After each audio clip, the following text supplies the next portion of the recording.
Tree Grows in Brooklyn by Betty Smith, Chapter 2. The library was a little old shabby place. Francie thought it was beautiful. The feeling she had about it was as good as the feeling she had about church.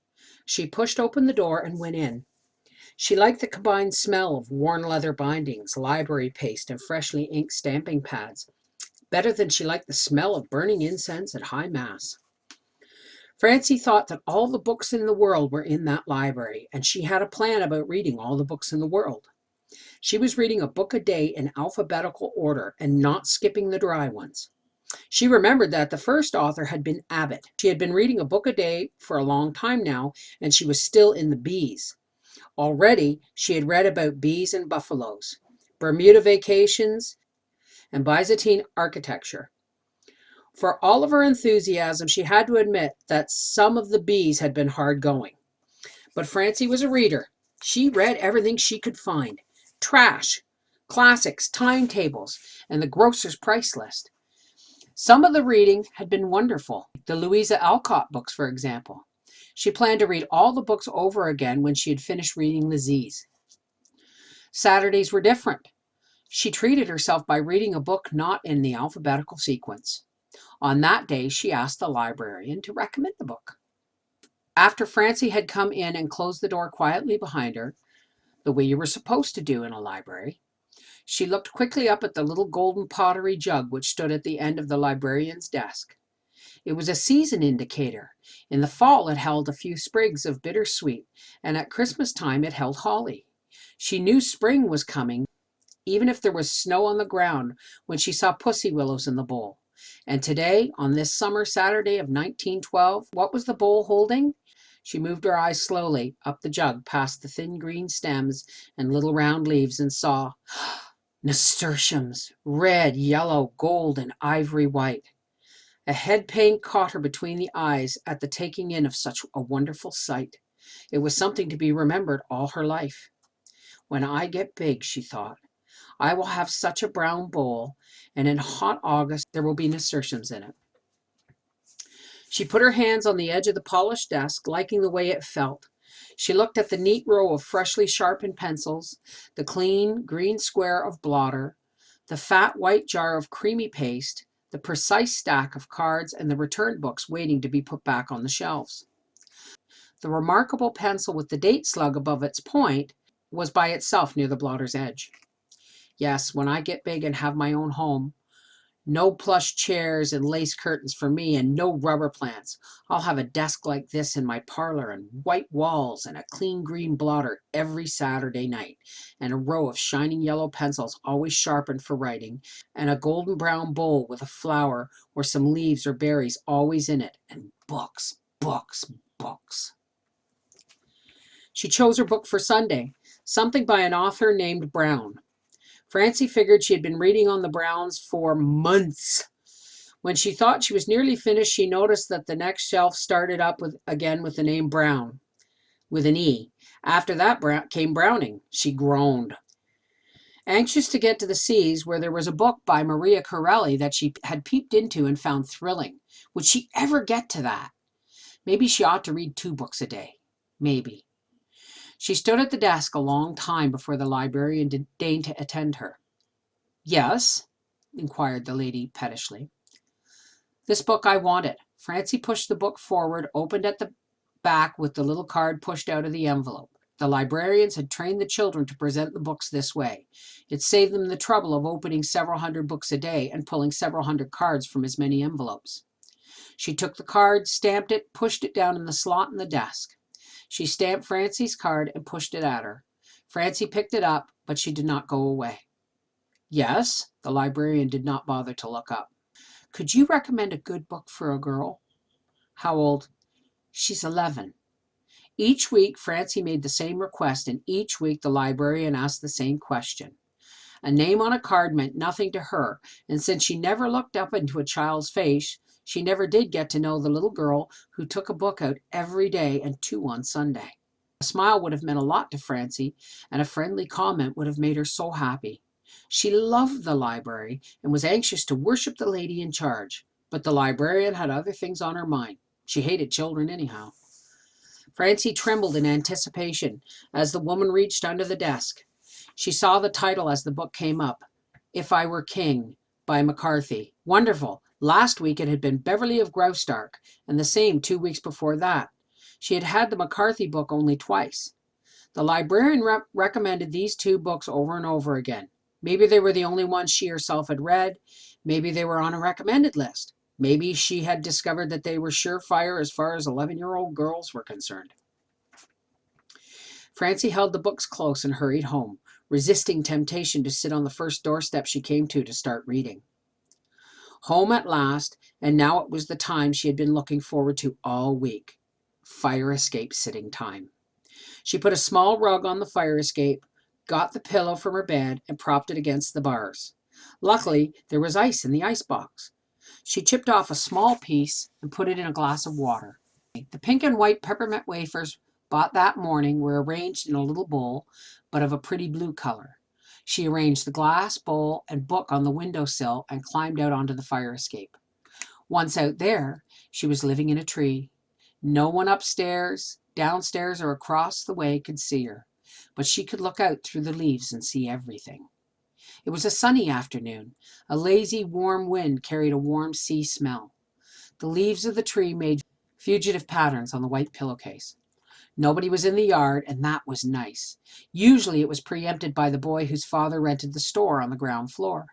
The boy played an interminable game of graveyard. He dug miniature graves, put live captured caterpillars into little matchboxes, buried them with informal ceremony, and erected little pebble headstones over the tiny earth mounds.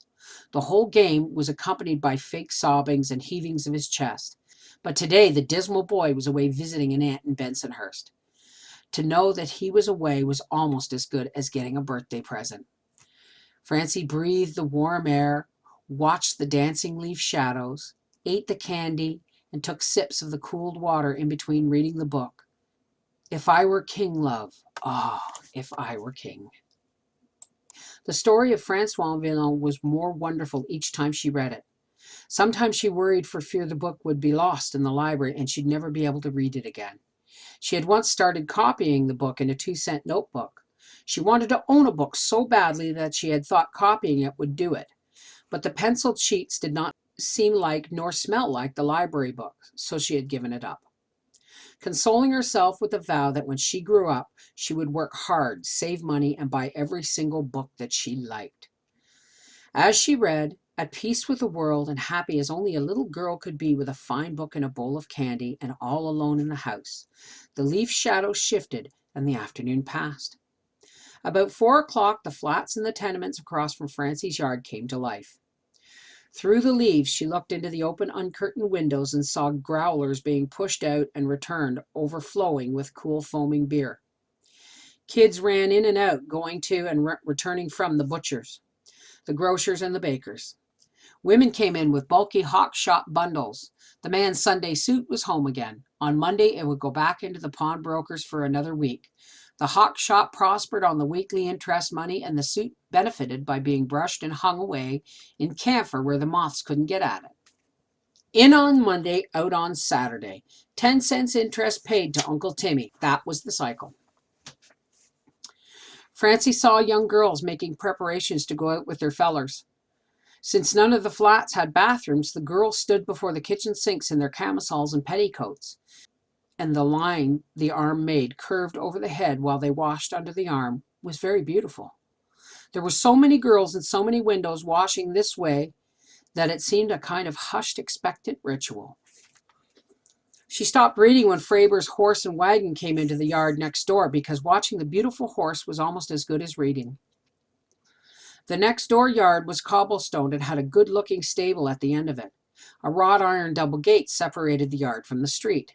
At the edge of the cobblestones was a bit of well-manured earth where a lovely rose bush grew and a row of bright red geraniums. The stable was finer than any house in the neighborhood, and the yard was the prettiest in Williamsburg. Francie heard the gate click shut. The horse, a shining brown gelding with a black mane and tail, came into view first. He pulled a small maroon wagon that had Dr. Fraber, dentist, and the address painted on the sides in golden letters. This trim wagon delivered nothing and carried nothing. It was driven slowly through the streets all day as an advertisement. It was a dreamily moving billboard. Frank, a nice young man with rosy cheeks, like the fabulous youth in the children's song, took the wagon out every morning and brought it back every afternoon. He had a fine life, and all the girls flirted with him. All he had to do was drive the wagon around slowly so that people could read the name and address on it. When it came to a set of plates or the pulling of a tooth, the people would remember the address on the wagon and come to Dr. Fravor. Frank leisurely removed his coat and donned a leather apron, while Bob, the horse, patiently shifted from one foot to the other. Frank then unharnessed him, wiped off the leather, and hung the harness up in the stable. Next, he washed the horse with a great, wet, yellow sponge. The horse enjoyed it. He stood there with the sunshine dappling him over, and sometimes his hoofs struck a spark from the stones as he pawed the ground. Frank squeezed the water out on the brown back and rubbed it down, talking to the big horse all the while. "Steady now, Bob. That's a good boy. Back up. Whoa, now." Bob was not the only horse in Francie's life.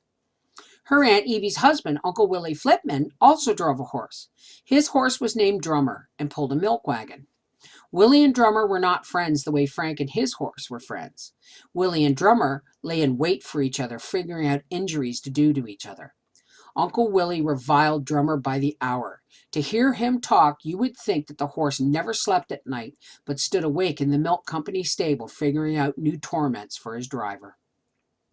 Francie liked to play a game in which she imagined that people looked like their pets and vice versa. Little white poodles were favorite pets in Brooklyn. The woman who owned a poodle was usually small, plump, white, soiled, and with rheumy eyes, just like a poodle. Miss Tinmore, the tiny, bright, chirping old maid who gave Mama music lessons, was just like the canary whose cage hung in her kitchen. If Frank could turn into a horse, he'd look like Bob.